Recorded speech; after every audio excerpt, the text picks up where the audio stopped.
Fala galera, sejam todos muito bem-vindos a mais um episódio do Triângulo Nerd Podcast. Esse episódio que hoje é especial, mas especial simplesmente porque vamos falar de uma baita série que voltou recentemente para sua segunda temporada. Essa série chama-se O Urso. Hoje falaremos aqui somente da primeira temporada e guardaremos a segunda para falar nos próximos episódios. Mas antes de mais nada, aqui quem fala é o Rafa. Aqui quem vos fala é o Bruno. Então, vamos agora para os nossos comentários. Vamos lá. O Urso é uma série que teve seu lançamento da primeira temporada em 2022. Ela é criada por Christopher Storer e tem como protagonistas Jeremy Allen White, Ibn Moss Barak, Ayo Edebiri, entre outros. Basicamente fala sobre um grande chefe de cozinha muito renomado que trabalhava no melhor restaurante do mundo e que o seu irmão acaba falecendo, né? Ele comete suicídio. Por conta disso, ele deixa em testamento para esse personagem principal, que se chama Carmen. Sim, é um homem e se chama Carmen. Acostumem-se com isso.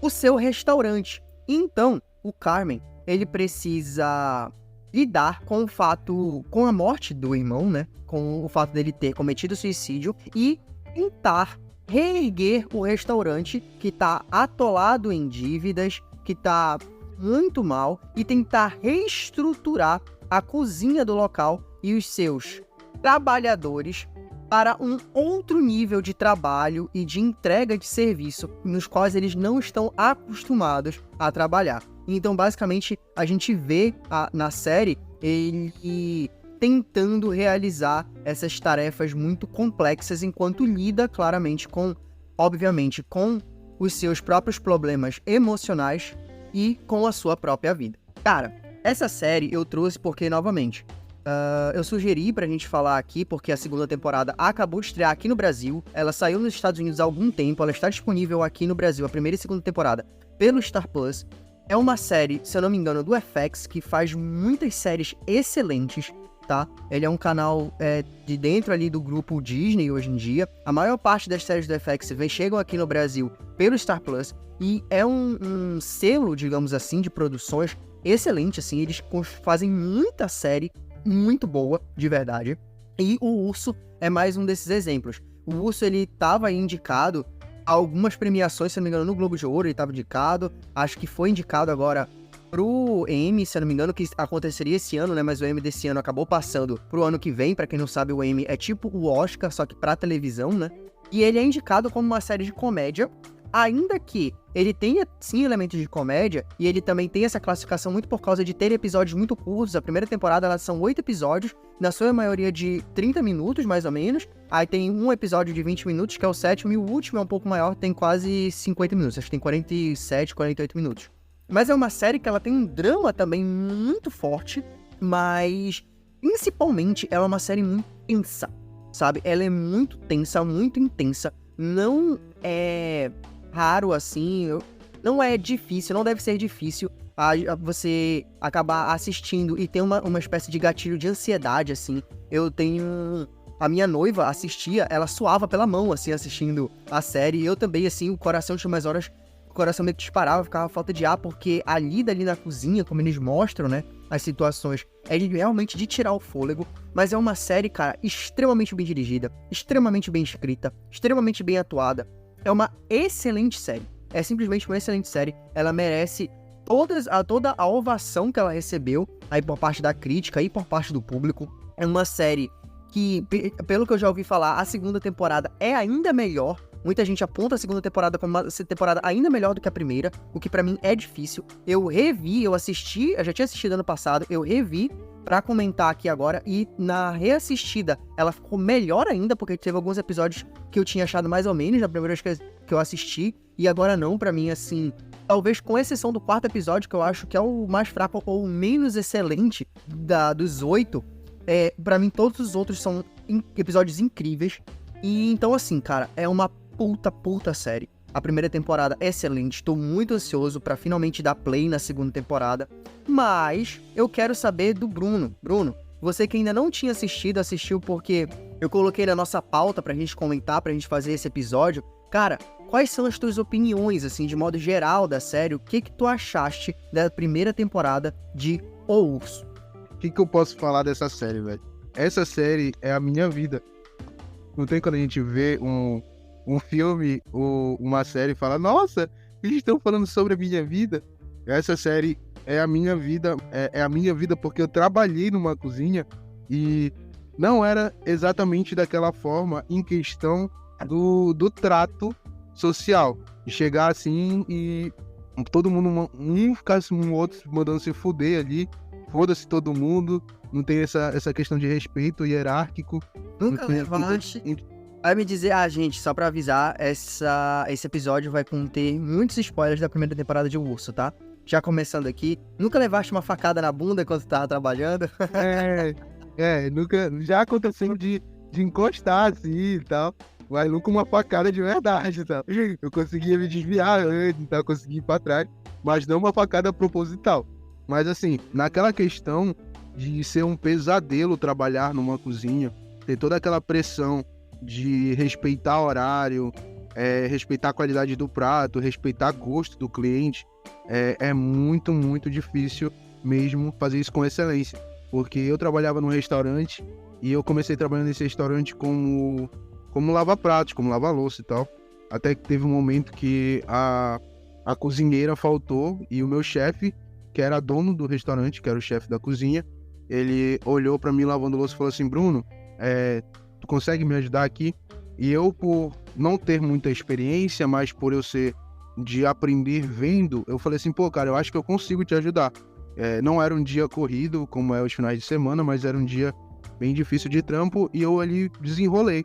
Consegui fazer a parte que me foi cedida ali do trabalho, que me foi ordenada. E, cara, eu fiz com uma certa excelência, que eu ganhei aquela posição ali na cozinha, ganhei ali o cargo de sous-chefe, né, entre aspas, que era dito ali, que era de cozinheiro, e a menina que ficava na cozinha foi pra louça no meu lugar, pela falta dela, entendeu? Então, tipo, foi uma coisa muito legal na época, eu me senti um profissional meio que valorizado, eu gostei dessa valorização em questão do meu trabalho. Legal pra ti, né? Não, foi maravilhoso pra mim, né? Mas assim, depois daí, cara, foi aquele negócio, era ladeira abaixo, ladeira acima, porque é muito trabalho. O cara olha pra aquilo ali e fala assim, pô, o cara que não sabe o que é aquele mundo, vê a comida pronta ali, chegando no prato dele, bonita, bem feita, gostosa, ele não sabe como é difícil pra comida chegar naquele momento ali. Não só na questão de fazer, mas na questão do psicológico, porque muitas das vezes o nosso psicológico ele é muito abalado no ambiente que a gente trabalha, e numa cozinha não é diferente, porque ainda mais pra gente, né, no caso do meu trabalho, do meu antigo trabalho, porque a gente trabalhava literalmente com o nosso chefe, com o dono do restaurante, entendeu? Então tinha toda aquela pressão de ter que fazer as coisas rápidas, dele estar ali o tempo todo acompanhando, dele estar vendo, entendeu? Até que chegou um momento que eu tive que eu ganhei um pouco mais de confiança dele e ele me deixou na cozinha pra fazer tudo só, que eu que ficava responsável pelas coisas ali, e ele só vinha pra fazer algumas coisas específicas, entendeu? Mas, cara, a construção de uma cozinha pra ter um funcionamento no dia, pro funcionamento diário, fazer isso com excelência, é muito difícil. Então, essa série, ela me agradou, eu fiquei muito feliz vendo essa série, justamente porque ela conta realmente como é essa pressão. Ela passa essa pressão, como o Rafa falou, ela passa ansiedade pra gente, ela passa essa agonia pra gente, entendeu? Então tem muito isso na cozinha de fato, porque tem todo esse respeito também da gente não poder xingar o outro, não poder gritar, que a série, ela alopra um pouco nisso, entendeu? Porque na série tem muita falta de respeito em relação a isso, mas também tem sobre aquela questão do conquistar o espaço, que é logo no primeiro episódio, que o nosso principal ali, o Urso, ele tá tentando fazer uma receita nova de sanduíche, tentando fazer com que o pessoal obedeça a ele, os outros cozinheiros, no caso, obedeçam a ele, entendam que ele é o chefe ali, que é ele que manda, só que teve todo aquele problema de passada de comando, né? Porque antes era um outro chefe, um chefe que era liberal, um chefe que mandava tu se fuder, tu podia mandar de volta, entendeu? Então que era uma cozinha bagunçada, e agora não, ele tava tentando, no caso, organizar a cozinha, tentando trazer um ar diferente, um aspecto diferente. Então tem tudo isso, acho que em qualquer lugar de trabalho, que é aquele negócio de tu conquistar o teu espaço e conquistar o respeito das pessoas que trabalham contigo.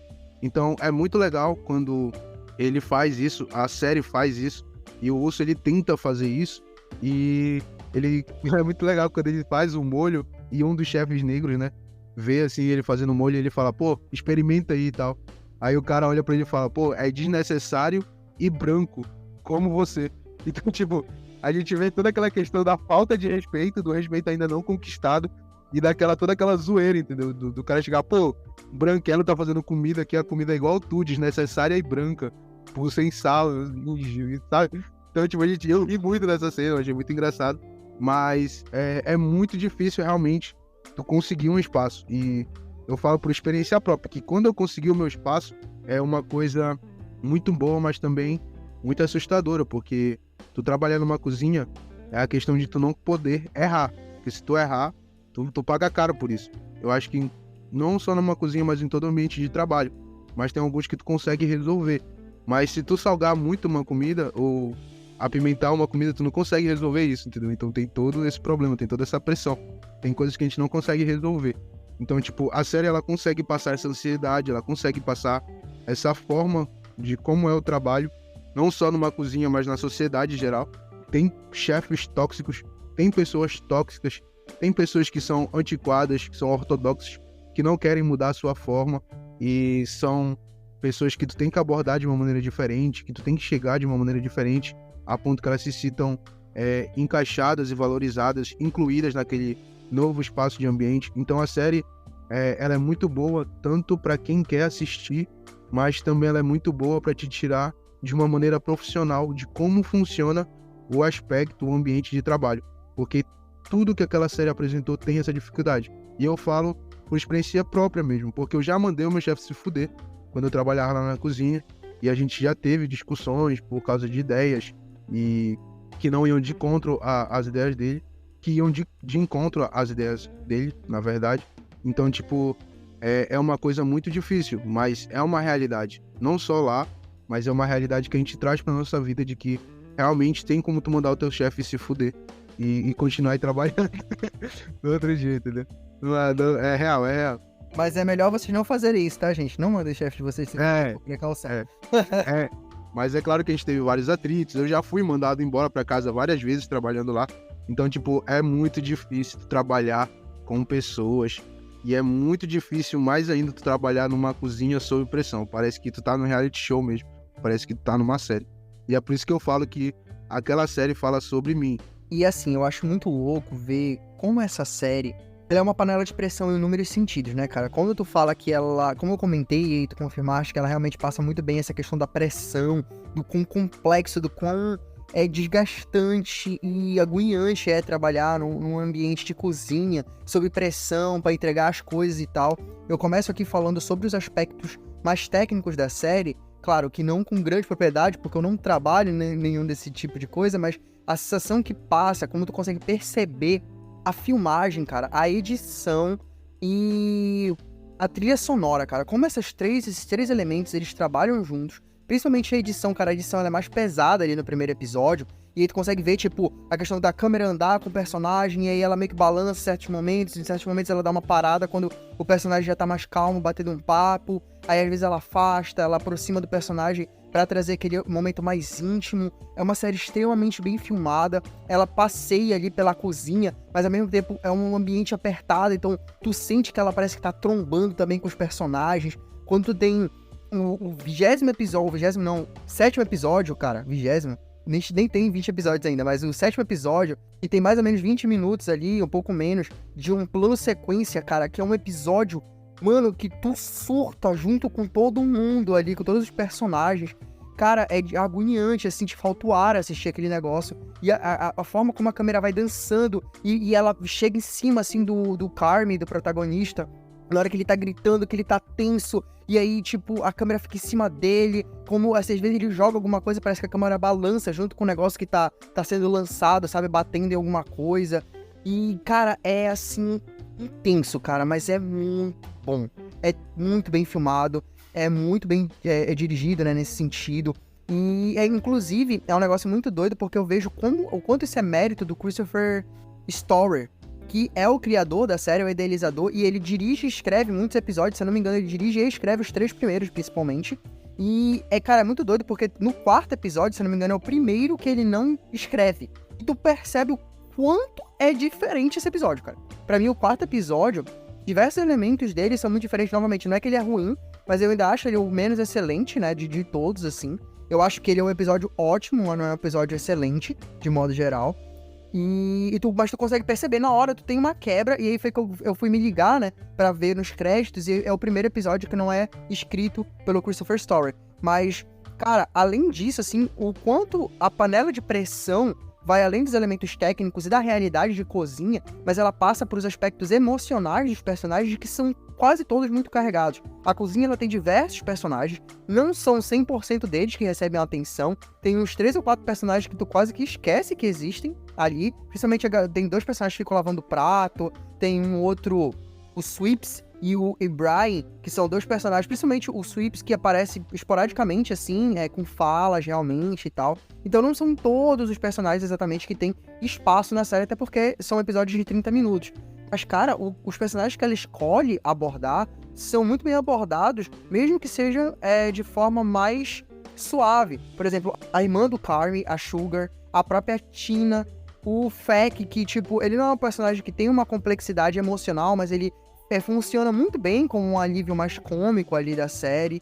O Marcus, que é o cara ali que faz os donuts e tal, que tem também um arco próprio ali, justamente nesse sentido de entender. Ele, inclusive, é o primeiro que reconhece, né, Carmy como o chefe, digamos assim, porque o Carmy, ele tá tentando instituir esse negócio de todo mundo se chamar de chefe. Inclusive, é muito legal porque a Tina fica chamando todo mundo de Jeff, não de chefe. E é muito legal, eu acho um aspecto muito engraçado nesse sentido, porque é uma piada recorrente.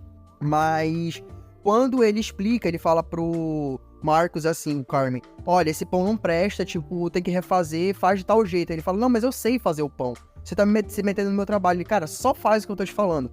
Faz lá e depois tu me diz. E aí, tipo, depois ele traz, né, no final do episódio, pro Carmy verificar como é que tá o pão. Ele fala, não, olha, tá vendo só como tá melhor? Assim, tá bom. Aí ele entrega pro Marcos, aí o Marcos fala, você manja mesmo das coisas, né? Aí ele fala, aí ele não, meio que não responde e pede pra ele, solicita, assim, educadamente pra ele fazer uma outra coisa lá. Aí o Marcos vira e fala, sim, chefe.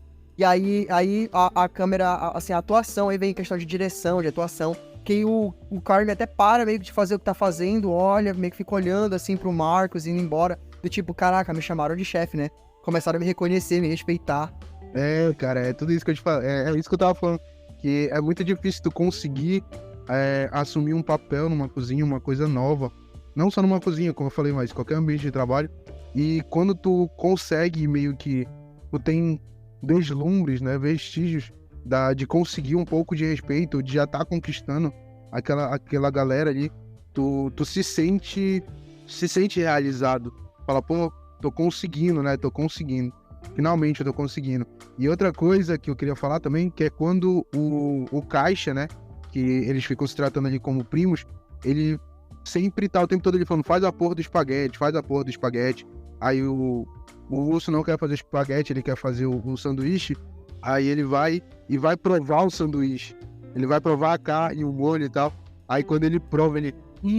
caralho! Ele saboreia, ele fala, cara, o cara é foda mesmo, entendeu? Então, tipo, é muito foda essa cena, é muito foda. Porque isso já aconteceu comigo, entendeu? Teve uma vez no trabalho que chegou uma chefe de cozinha lá e o marido dela, eles eram dono de um restaurante. Eles chegaram lá, pediram um prato específico lá, que era um pouco elaborado, e tava só eu na cozinha. Eu falei, não, tá, beleza, eu vou fazer. Eu fiz o prato e lá da cozinha eu fiquei brechando. Eu não sabia o que eles eram. Pra mim, eles só eram clientes normais. Mas eu gostava de ver a reação dos clientes ao comer a minha comida, entendeu? Eles experimentaram o prato e a mulher foi pra trás, assim, sabe? Ela, cara, eu fiquei assim, nossa, eu adoro essa situação, é muito foda. Então, depois que eu descobri que ele era dono de restaurante e ela era uma chefe de cozinha, eu fiquei mais feliz ainda. Então me deu aquela satisfação maior ainda. Só que essa cena foi muito engraçada, porque, tipo assim, eu tava sozinho na cozinha e fui eu que preparei o prato.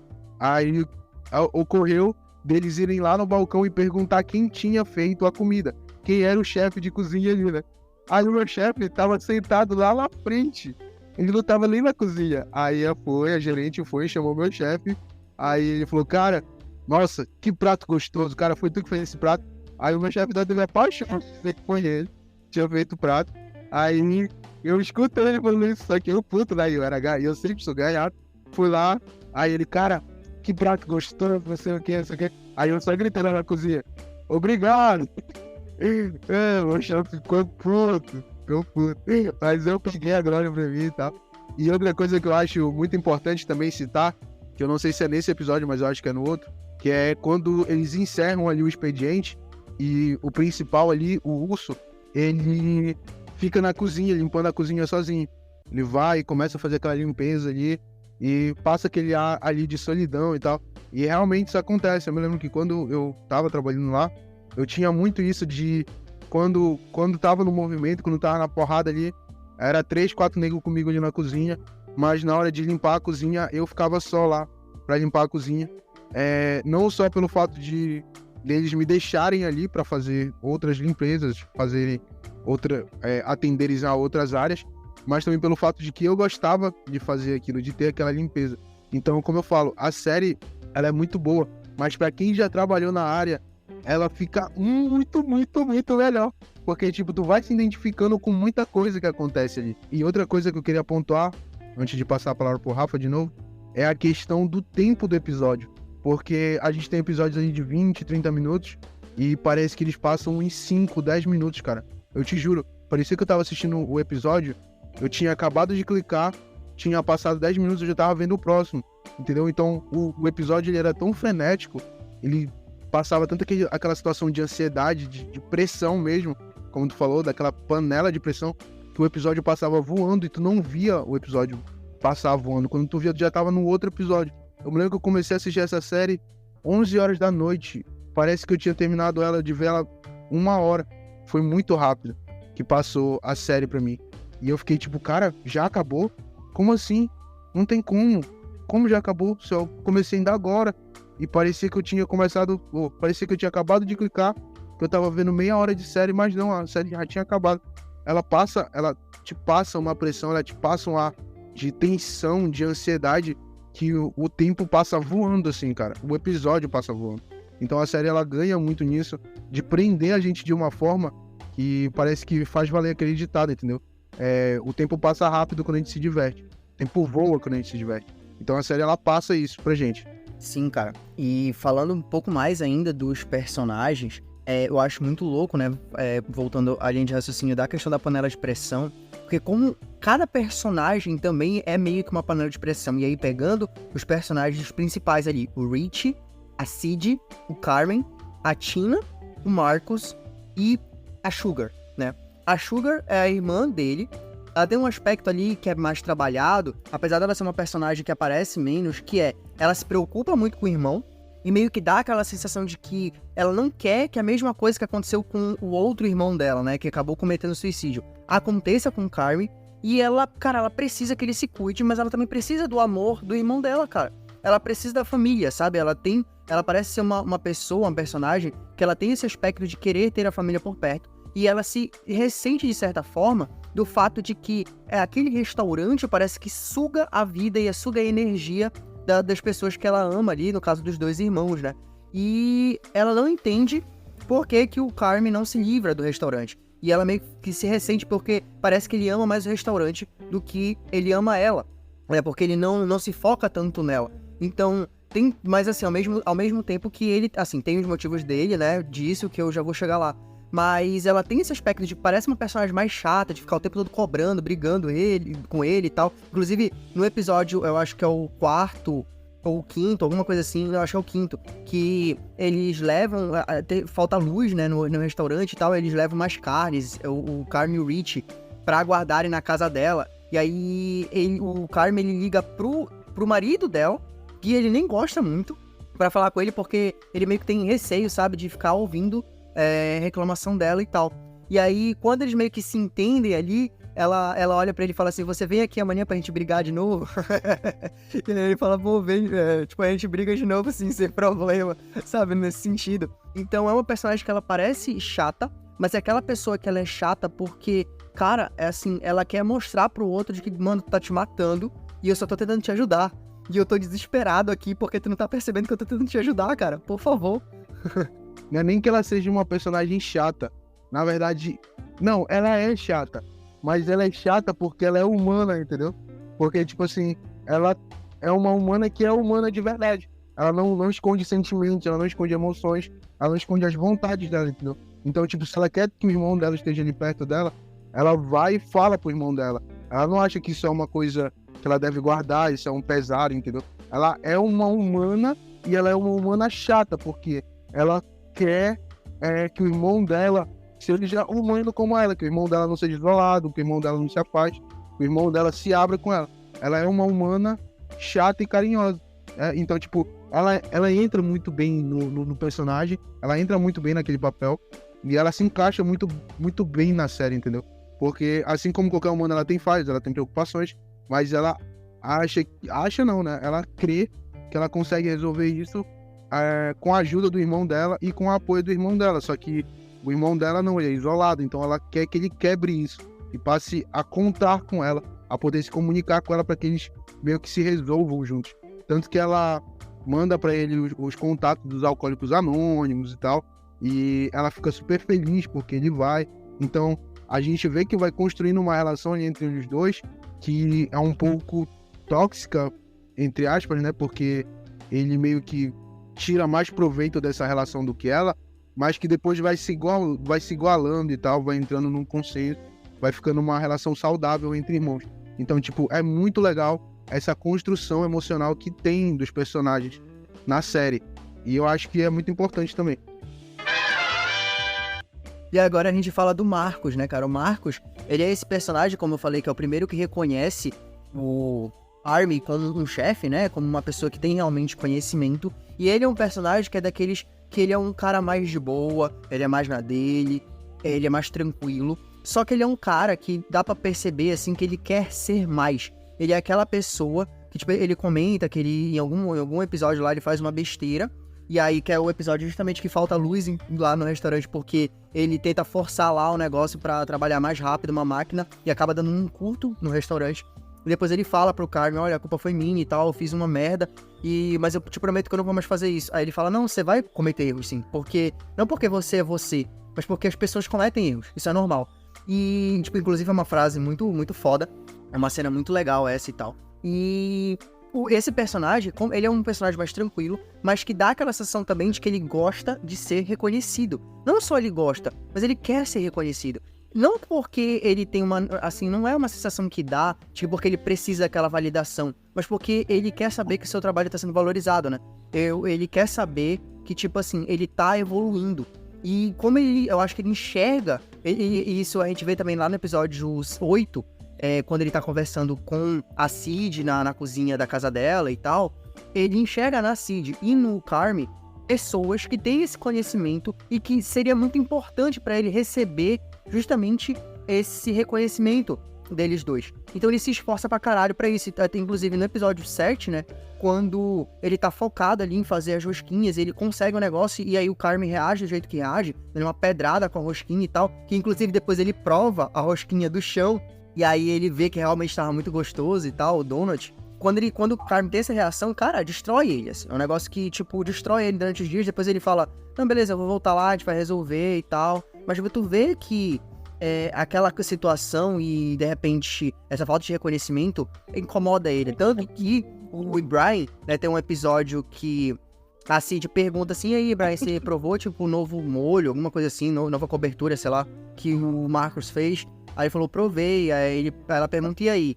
Aí o Brian fala, você tá dando muita moral pro Marcos, parabéns.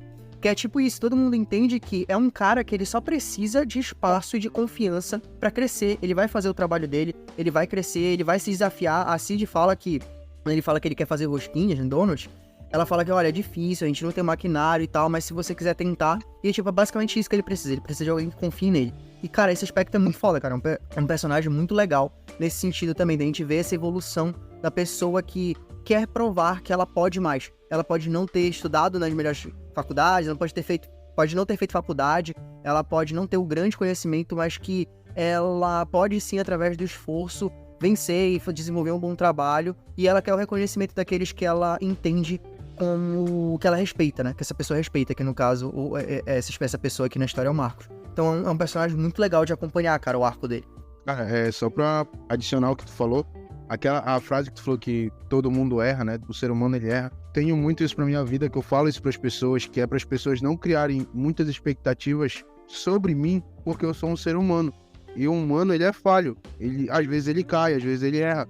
Então, a pessoa que tá criando expectativa, meio que aponta as frustrações da falha da pessoa pra cima da pessoa e acaba meio que ofendendo, indo pra cima da pessoa, culpando a pessoa pelas expectativas que ela criou em cima da pessoa, entendeu? Então, não faz o maior sentido. Cara, não cria expectativa pelos outros. Tu quer criar uma expectativa, cria pra ti, entendeu? Não fica botando as tuas expectativas, os teus sonhos, as tuas frustrações em cima de outras pessoas, porque todo ser humano é falho. Esse episódio ele fala disso e fala também sobre o apoio, como tu já citou e pontuou muito bem, que é justamente o que muita gente precisa hoje em dia, que é simplesmente aquele empurrãozinho, aquele negócio, pô, cara, eu tô ocupado aqui, mas eu posso te ajudar de alguma forma no meu tempo livre. Ô, cara, eu sei que tu tá precisando de ajuda aí, mas eu não posso te ajudar, mas tu tem o meu apoio, eu tô aqui. Se eu conseguir um tempo, eu vou aí, te ajudo. A gente pode treinar, praticar, a gente pode falar um pouco sobre o assunto, a gente pode, de alguma forma, não sei o que, me envolver nisso aí que tu tá fazendo pra te dar um certo de apoio. E às vezes é o que falta para uma pessoa mostrar ali a eficiência ou para uma pessoa brilhar de fato, é justamente essa questão do apoio. E a série ela mostra isso, que quando a gente apoia alguém, no caso aqui profissionalmente, né, a pessoa que recebeu aquele apoio, ela te responde de volta, ela devolve aquilo, ela devolve em resultados, que no caso foi o dele, que ele criou um bolo de chocolate maravilhoso e depois ele criou o donut, então a série ela mostra isso, que tem muitos funcionários numa empresa que a empresa acaba perdendo por falta de apoio, entendeu? Como ele falou, pô, eu trabalhava no McDonald's, eu acho, na época. Eu trabalhava no McDonald's e era um negócio totalmente robótico. A gente não podia falar, a gente não podia dar ideia. E eu trabalhando aqui, não. Aqui eu posso brilhar, aqui eu posso fazer com que as minhas ideias saiam da minha cabeça e saiam do papel de fato, entendeu? E praticar minhas ideias. Então eu acho isso muito importante que a série fala. Eu acho que essa série, ela, além de ser uma série, como eu já tinha falado, muito boa pra gente só assistir, mas no âmbito, em questão de trabalho, quando o assunto é trabalho, cara, a gente consegue tirar muitas coisas. Parece que a gente tá vendo uma palestra ali de como a gente faz uma empresa que não é tão boa, né, e ir pra frente. Eu acho que muitos donos de empresas, de negócios, tinham que assistir essa série, porque se eles conseguissem tirar o que a gente tira assistindo, pô, cara, e eu acho que ia melhorar muito o ambiente de trabalho deles em vários aspectos, entendeu? Na questão de apoio, na questão de respeito, na questão de tratamento humano. Como eu falei, tem muitas vezes numa empresa que trabalha uma pessoa idosa ou uma pessoa que é da velha guarda, que só sabe fazer as coisas daquela maneira, só de um jeito. Só que aí chegou um jeito novo e aquela pessoa se sente ofendida, se sente intimidada e meio que começa a agir com intensidade, com agressividade pra cima de ti, porque a pessoa acaba achando que ela tá perdendo o espaço dela. Mas a partir do momento que tu traz ela pro teu meio, traz ela pro teu espaço, aquela pessoa vai se dar bem, se sente valorizada, que é o que aconteceu com aquela chefe lá, que eu me esqueci o nome dela aqui. E aí, eu vou pegar a tua deixa pra falar da Tina, cara. A Tina. Tá aí, vai lá. A Tina, cara, perfeita a tua deixa, é justamente isso que eu queria trazer. A questão de... a Cid e o Armin, quando eles chegam lá, o próprio Rich fica falando isso, cara, vocês estão quebrando nosso sistema, não fode com o nosso sistema, não fode com o nosso sistema, com a nossa organização. Só que, na verdade, tipo assim, o que acontece? O sistema, ele era meio fodido, porque, tipo, o bagulho não tava necessariamente indo pra frente do jeito, talvez, que poderia. E o Carmen e a Cid, eles enxergam que aquele lugar, ele tem um potencial maior. se organizarem com a mão de obra que tem ali, com as pessoas que tem ali, que aquelas pessoas elas têm capacidade, com a instrução certa, com a orientação certa, com a organização certa, de fazer aquele negócio chegar mais longe. E a Tina, ela é uma das pessoas que mais resiste durante a série. Ela e o Rich, né, são os dois personagens que mais resistem, mas falando primeiro dela, eu acho que, assim, eu interpreto também a personagem dela da seguinte forma. Ela é uma personagem que ela é uma imigrante, ela tá nos Estados Unidos, ela fala espanhol e tal, então ela claramente é imigrante, pelo sotaque até. O nome da atriz é Elisa Colón Sayas, que, inclusive, deve ser uma atriz ou de origem, ou de descendência ou latina, ou espanhola e tal. Então, ela é uma personagem que muito provavelmente é uma imigrante, então, ou seja, ela com certeza está acostumada a sofrer preconceito, ela com certeza está acostumada a ter o seu trabalho desvalorizado, a ser vista como uma pessoa menor ou menos capaz ali dentro. E aí, ela tá dentro de um sistema que funciona, que abraçou ela, onde ela tá encaixada. E aí, quando chega uma outra pessoa, cara, que teoricamente tem o diploma, teoricamente tem o conhecimento, porque diploma não necessariamente significa conhecimento, tá? E a falta de um diploma também não significa necessariamente a falta de conhecimento. Isso é meio óbvio, mas acho que é bom deixar claro aqui também. E, teoricamente, aquelas pessoas, assim, que chegam com alguma pompa, né? E não com a pompa de que eles impõem, necessariamente, porque, inclusive, a Cid e o Carmy, eles não chegam impondo uma caralhada de coisas e que se foda todo mundo. Não, eles tentam instruir, né? Só que a galera tem uma resistência, e ela tem essa resistência, acho que muito por isso, ela dá a sensação de que ela sente que ela vai ser deixada de lado, que ela vai ser largada de lado, que vão desvalorizar o conhecimento dela. Por ela ser quem é, porque parece que ela tá acostumada, provavelmente ela tá acostumada a sofrer isso. E, cara, é muito legal quando a gente vê isso sendo quebrado aos poucos, a gente vê essa resistência, a gente vê ela sacaneando a Cid pra caralho, assim, e a Cid mesmo assim vai lá, ao mesmo tempo que ela também mostra que ela não tá ali pra brincadeira. O episódio, inclusive, que mostra isso, é muito legal, porque ela faz uma merda lá, a Tina, e aí, quando ela volta, um negócio que ela tem que jogar fora, quando ela volta já tem um novinho lá no fogo. E aí ela olha pra Cid e pergunta assim, por que você fez isso? Porque até ali ela achava que a Cid só queria prejudicar ela. E naquele momento, de certa forma, a Cid ajudou ela, mas ajudou a cozinha de modo geral. E a Cid olha e fala pra ela assim, porque eu não tô aqui pra brincar. Eu não tenho tempo pra ficar de brincadeira. Então, assim, ela dá uma resposta forte, pesada, mas é pra colocar que, tipo assim, cara, eu não tô aqui pra ir contra ti, eu não tô aqui pra te ferrar, eu não tô nem preocupada com isso. Minha preocupação é que todo mundo trabalhe direito e que isso aqui funcione pra que a gente vá pra frente todo mundo junto. E aí é aquele momento que ela passa a aceitar, meio que respeitar a Cid, né? Inclusive, depois, no episódio 7, quando a Cid tá, tipo, putaça, assim, estourando com todo mundo, gritando com todo mundo, ela mesma chega e fala, por que você tá assim? Você não é assim e tal. E aí a Cid, nesse momento, trata ela mal até e tal. Mas é uma personagem muito interessante nesse sentido, que pra mim, ela traz, apesar disso não ser dito, verbalizado na série, mas eu acho que tem uma espécie de carga, assim, do que aquela personagem provavelmente passou na vida pro posicionamento dela ali na cozinha, perante esses novos chegados ali na cozinha. Eu acho muito foda, cara, esse aspecto. Aquela questão do avental também, né, que todo mundo recebe o avental e meio que todo mundo já começa a respeitar a nova forma da cozinha, e ela não usa o avental. Aí depois desse episódio ela começa a usar o avental. Então, tipo, cara, é muito bem construída essa relação. E como eu falei, é uma série que ela te passa muita informação, te passa coisas muito importantes em todos os âmbitos, assim. Eu acho muito legal isso da série. Sim, cara, todos os âmbitos dela tem muita coisa assim pra ser explorada. E aí a gente vai pro Rich. O Rich, que é um personagem também que ele claramente tá com aspectos emocionais relacionados à morte, né, do personagem, mas também pelo como ele se enxerga. E aí, novamente, no episódio 7, inclusive logo antes dele levar a facada na bunda, né, da Cid, é um momento onde a Cid destrói ele, mas ela fala o que provavelmente realmente é o que o personagem passa na cabeça dele. Ela fala que, você não gosta de mim porque você é um fracassado e você sabe que eu enxergo o quão fracassado você é, saca? E tem um outro, acho que um outro episódio, não sei se é nesse ou se é no segundo, que ela meio que comenta que na verdade ele meio que não tem muita função ali e tal, saca? Então, realmente, é aquela sensação de que o Rich, ele sabe que ele fez muita merda na vida, que ele sabe que, digamos assim, ele se enxerga, não é que ele sabe, mas ele se enxerga como uma ferramenta ali, uma peça dentro daquela cozinha que talvez seja descartável, ou pelo menos ele enxerga dessa forma.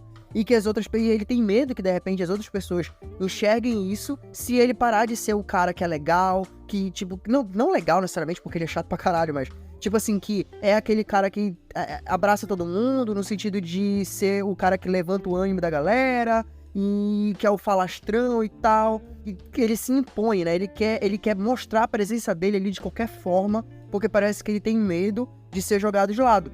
Porque que as pessoas enxerguem novamente, que de repente ele não tenha tantos valores no sentido de conhecimento, ou de ser muito foda em algo e tal, como vários dos outros ali são, né? De alguma forma ou em algum nível. E isso dá medo nele. E esse medo dele se reflete nessa atitude extremamente agressiva, grosseira dele e tal, de não querer que ninguém se meta nas coisas dele, etc. No segundo episódio, deixa isso bem claro, né? Quando ele sai pra comprar as coisas, que aí ele não quer que a Cid se meta em nada, ele não quer pedir ajuda, ele não quer porra nenhuma, e quando ele entra no carro, ele fala assim, porra, eu acho que eu comprei o bagulho errado. E aí a Cid fala assim, você comprou, mas eu não. E aí ela tira a massa certa, né, de dentro da bolsa e tal. Então, é um personagem que ele é grosseiro e tal, mas porque ele tem medo da mudança. Porque talvez ele acredite que essa mudança, novamente também, né, meio que nem a Tina, não vai ter espaço pra ele. Só que eu acho que o aspecto da Tina é muito pela história dela, de vida, assim, no sentido da imigração e etc e tal, de preconceito. E eu acho que o aspecto dele não, pela aquela sensação de que eu não fiz nada certo na vida, eu de repente não sei exatamente como acertar as coisas, como melhorar, então eu vou me impor do jeito que eu posso. Eu vou me fazer presente aqui de qualquer jeito, nem que seja pra base da grosseria, pra proteger o meu lugar, saca? E esse aspecto é muito legal, e é muito legal também ver como isso vai sendo desconstruído, principalmente como tem um aspecto ali pesado em relação a ele não aceitar, também ter dificuldade de aceitar a morte do cara, que era muito amigo dele e tal. E isso é bem trabalhado, e a gente vê essa mudança ali no episódio, quando ele vê ali que o bairro mudou, né? Que a Cindy chega lá e resolve de um jeito, e ele não precisa, digamos, chegar lá com a violência e tal, porque as coisas mudaram, sabe? As coisas não funcionam mais daquele jeito. E ele ali é meio que a aceitação dele pra mim, que ou ele entende que as coisas vão avançar de uma forma ou de outra, ele tem que se adequar a isso, ou aí sim ele vai ser deixado pra trás, sabe? E, cara, é muito, muito interessante, cara. Também é um outro personagem que é muito legal de acompanhar e muito complexo também, né? Fora que ele é aquele personagem que apresenta uma solidão em relação à vida social dele fora daquele ambiente de trabalho. Parece que aquele trabalho é tudo que ele tem. Ou seja, as formas que ele leva ali, as formas que ele leva as coisas, as formas que eles faziam as coisas. Então, quando o chefe e a sous-chefe chegam ali e começam a mudar tudo aquilo dele, todo aquele ambiente de trabalho, toda a forma que ele regia aquilo junto com o antigo dono, ele se sente ameaçado. Como tu falou, parece que a ameaça que a Cid tem e a ameaça que ele tem, parece que elas são as mesmas, só que o ponto de vista e a relação acaba só na ameaça, porque a dela é em relação a perder o local dela por questões de cultura, de espaço, porque ela é estrangeira, ela é imigrante e tal. O dele não, é porque realmente ele foi um cara que tomou várias escolhas erradas na vida e parece que ele só tem aquilo, entendeu? A relação dele com a filha dele é horrível, a relação com a ex-mulher dele é horrível, ele não tem ninguém fora daquele âmbito ali, daquela cozinha que está por ele, tanto que isso é apresentado num episódio, não sei se é o 7 ou se é o 8, que ele acaba nocauteando ali, acertando um soco no cara e o cara desmaia, e ele é quase preso ali, acusado de tentativa de homicídio e tal, essas coisas, e o único que tá ali por ele é o urso, entendeu? Então, tipo, meio que ele se toca, que ele só tem aquilo, ele só tem o urso, ele fala, pô, cara, realmente, eu não tenho nada, eu só tenho você. Então, parece que quando ele finalmente enxerga que o urso não tá ali pra tirar o lugar dele, mas sim pra acrescentar junto com ele, ele veste a camisa, entendeu? Então, eu acho isso muito legal. Mas tirando um pouco desse peso emocional, peso de pressão, dos aspectos gerais da série, no caso, queria falar da cena que eles vão fazer o hot dog no aniversário do filho do Jim. Cara, é muito engraçado aquela cena, mano. É muito engraçado. já começa deles colocando as coisas no carro e ele pegando aquele balão, né, de salsicha, aquele balão, a ar de salsicha, e tentando colocar a camisa. Aí o urso não gosta e começa a brigar, até que estoura o balão. Aí o urso pensa que já vai se sair dali, né? Pô, finalmente foi resolvido, nem eu nem tu. Estourou essa porra, eu saí ganhando. Aí ele olha e fala, eu vou pegar um reserva lá atrás. É muito engraçado. E aquela cena também do suco, né? Que ele tá fazendo suco. Aí ele tá tomando um remédio. Não sei se é tarja preta, mas é um remédio, um calmante ali. Provavelmente tarja preta. E ele tomando ali o remédio, ele deixa o remédio ali e acaba entrando no suco. Na jacuba ali, né? Do suco. Aí o Jim chega pra falar com o urso. Aí eles ficam conversando ali. Aí do nada ele tá todas as crianças que estavam igual o capeta em minutos atrás, abrindo até os presentes do filho dele, na cara de pau. Mano, tá horrível a festa. Aí quando vê as crianças estão tudo cochilando ali, dormindo. Aí o Jim olha pra ele e fala, eu gostei disso, eu gostei.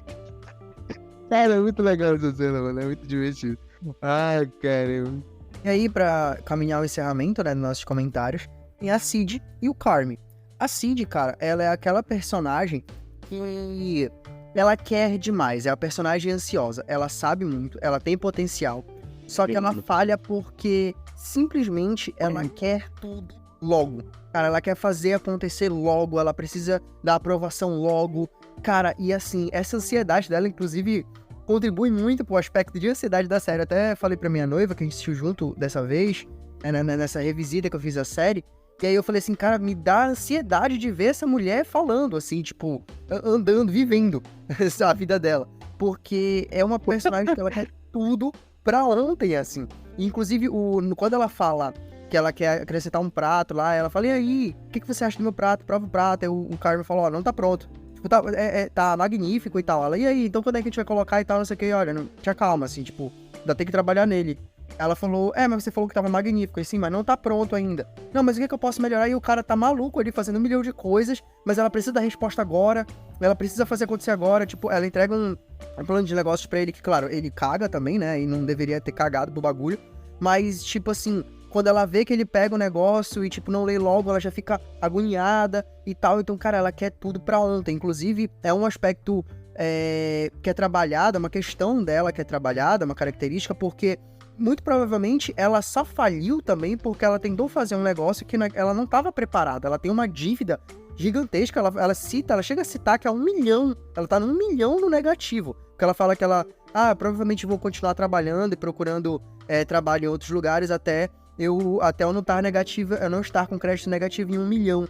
E ela teve ali um buffet e tal que não deu certo. E ela fala em algum momento muito breve sobre essa questão. Mas muito provavelmente ela tentou fazer algo que ela não estava preparada para fazer. Mas ela queria fazer de qualquer jeito, então ela foi lá e fez e meteu a mão, os pés pelas mãos, né? Eu quero ver porque, assim, esse aspecto dela é a gente ver ele sendo levado, porque é uma personagem que também tem muito conhecimento, ela quer fazer as coisas dar certo e tal, a relação dela com o Carmy é bem trabalhada, mas ainda não é a personagem que teve uma mudança tão grande, assim, né? Ela retorna ali pro restaurante quase na última cena da série, da primeira temporada, e ela não tem, assim, essa mudança tão grande. Então eu tô muito interessado de ver o que vai acontecer com a personagem nessa segunda temporada. Antes do encerramento, eu queria falar sobre a cena final. Depois que acontece toda aquela situação do Rich, né? Que ele é quase preso e tal, ele finalmente pega a carta que o irmão do urso deixou pra ele. E é uma coisa assim que parece muito engraçada, porque era uma coisa que, se fosse feita no primeiro ou no segundo episódio ali, que foi mostrado que ele achou uma carta que o irmão tinha deixado pro urso, parece até que eu tô falando do filme dos Irmãos Urso, que o irmão tinha deixado pro urso, ele já tinha sido resolvido o problema.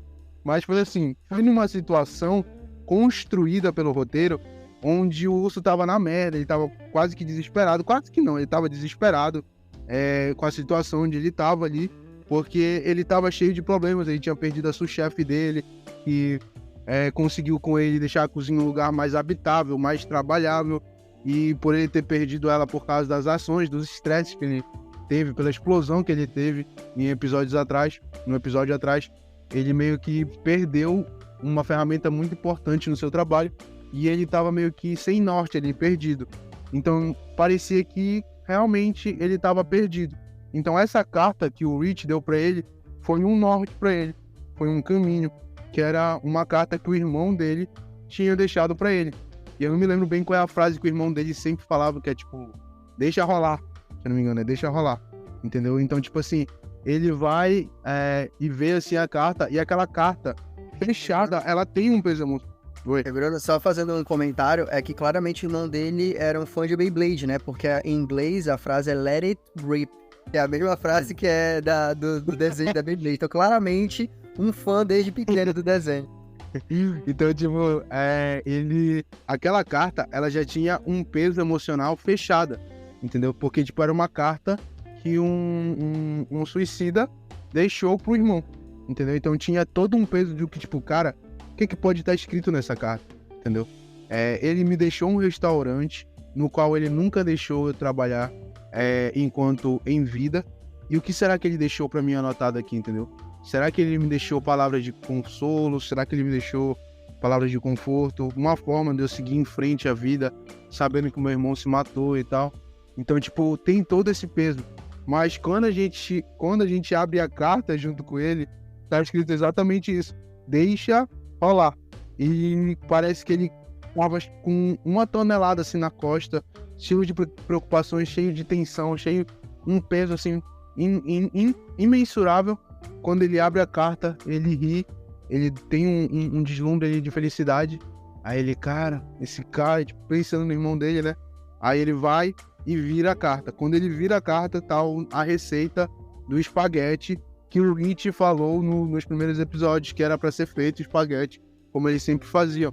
E ele nunca aceitou a questão do espaguete, nunca quis fazer o espaguete. Aí quando ele vê essa frase do irmão dele e vê a receita, ele vai e fala, porra, deixa eu fazer a receita do meu irmão e tal.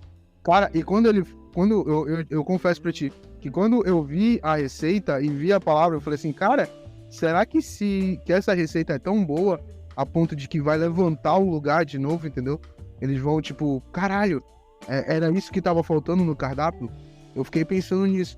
Só que quando ele abre o pote de tomate, né, pra fazer o espaguete ali, do molho de tomate, tem um bolo de dinheiro no pote. Então, tipo, quando ele vai abrindo as latas do molho, a cada lata que ele abre é um bolo. Ou seja, o irmão dele deixou guardado pra ele uma pequena herança ali, uma pequena fortuna pra ele conseguir tocar o negócio e, melhor ainda, pra ele melhorar o negócio, que é o que acontece exatamente no último episódio, que ele fala que o restaurante vai fechar e vai abrir espaço para um novo restaurante, que é o Urso. Então, tipo, cara, teve um encerramento muito bom, muito perfeito, porque tem uma situação também que a gente esqueceu de comentar, que antes deles abrirem pro trabalho, eles sentam numa mesa redonda ali, onde eles compartilham refeição, a equipe toda, e a série meio que termina eles fazendo a receita do espaguete e todo mundo se reunindo numa mesa redonda para comer a receita do espaguete como uma família. Aí até aparece assim meio que o irmão dele olhando para ele, como se ele estivesse ali no meio deles. Então, tipo, esse final ele é muito bonito, esse final de primeira temporada ele é muito bonito e dá um encerramento pra série muito bonito mesmo. E é aquela amizade dos irmãos, é aquele negócio, pô, eu me matei, eu sei que eu tava fudido da cabeça, eu sei que eu fiz merda, eu sei que isso foi muito errado que eu tenho feito, mas eu sempre vou ser teu irmão, eu sempre vou te apoiar de alguma maneira. Então tá aqui a forma que eu tenho pra te dar o meu apoio, que é deixar o restaurante pra ti, que era um sonho nosso de ter um restaurante juntos, mas eu sei que o restaurante tá uma merda, eu sei que o restaurante tá fudido, mas eu também deixei um pé de meia pra te conseguir tocar o negócio, pra te conseguir fazer o restaurante que a gente sempre sonhou, que eu sei que não é esse, mas eu sei que tu pode fazer. Então, tipo, eu acho que o que a série passa nesse último episódio é muito bom. Eu não sei se a gente vai dar nota, mas eu vou dar nota. Minha nota é 10. Cara, vamos dar nota, eu vou dar nota sim. Falando do personagem principal, do Carmen, cara, assim, eu acho que na verdade não tem muito o que falar. O arco dele passa por todas essas coisas que a gente já comentou aqui da relação dele com os outros personagens, mas além disso, eu acho que é muito interessante assistir a série e ver porque o início do último episódio da primeira temporada ele condensa todas as emoções dele. O fato dele meio que querer o reconhecimento do irmão, e tipo, o irmão morreu sem dar esse reconhecimento pra ele, mas ele, de alguma forma, vê naquele restaurante o que resta do irmão dele, e por isso ele precisa fazer aquilo dar certo. Porque é a forma que ele tem de honrar o irmão dele, de, sei lá, ter alegria de novo, porque ele fala que, tipo, ele mergulhou fundo pra aprender as coisas e tal, mas que no fundo, ele só fez isso porque o irmão dele não deixou ele tá do lado dele lá, saca? Então, tu percebes que a ligação dele com o restaurante vai além do fato de repente ele não aceitar a morte do irmão também e tal, que também é uma questão que influencia, mas vai desde sempre, né? Da história dele, desde muito antes da morte do irmão. E, cara, é um personagem super complexo, mas extremamente interessante. A atuação do Jeremy Allen White é magnífica, assim, é estupenda, de verdade. E assim como da Ayo Edebiri também, como a Sidney, e do próprio Ibn Moss Backrack, que é o Rich, acho que são os três melhores atores, ou pelo menos que estão melhor na atuação, ainda que os outros também estejam muito bem. Então, cara, sem me alongar ainda mais, porque já é um episódio, a gente já tá com mais de 1 hora de gravação, é uma série excelente, uma primeira temporada excelente, assim, de verdade. Eu acho que ela tem uma outra questãozinha, assim, que não encaixa muito bem no 4º episódio. Eu acho que quando ela tenta ir mais pra comédia, não vai muito bem. Mas não vai tão excelente assim como ela vai pra outras coisas. Em certos tons de comédia. Tem muita comédia. A maior parte da comédia dela funciona. Eu diria que 85% da comédia dela funciona. Mas tem um outro momento ali que o Bruno já achou muito engraçado. Eu já acho que tipo, destoa um pouco, na verdade. Não é que é ruim, mas é que destoa um pouco do resto. E me causa um estranhamento. Mas, cara, ainda assim, eu tava pensando em dar um 9,5, mas a série é tão boa, cara, que eu não tenho como não dar um 10, assim. Realmente, a primeira temporada é uma puta temporada, uma puta série. E se realmente a segunda for melhor, cara, a gente vai ter que mudar essas nossas notas aqui. A nota vai ter que ir até 12, 13, assim, que é pra conseguir contemplar a qualidade de Urso, cara, porque... Cara, puta série, realmente, puta temporada. Bom, eu só espero que a segunda seja tão boa ou melhor. Então é isso, galera. Mais um episódio do Triângulo Nerd Podcast vai chegando ao seu final. Muito obrigado para quem nos ouviu até aqui. Estamos disponíveis aí no YouTube, no Spotify, no Amazon Music. Estamos também presentes no Instagram, falando aqui quando lança um episódio novo, postando a programação semanal. Então, nos acompanhe em todas essas redes, Triângulo Nerd ou Triângulo Nerd Podcast, é só nos procurar lá. Fica aqui o meu abraço e até a próxima. É isso aí, galera. Um grande abraço. Tchau, obrigado. Isso é tudo, pessoal. E aí a gente entra no Marcos. É fresco? Pagou um vinho pro cara, pelo menos?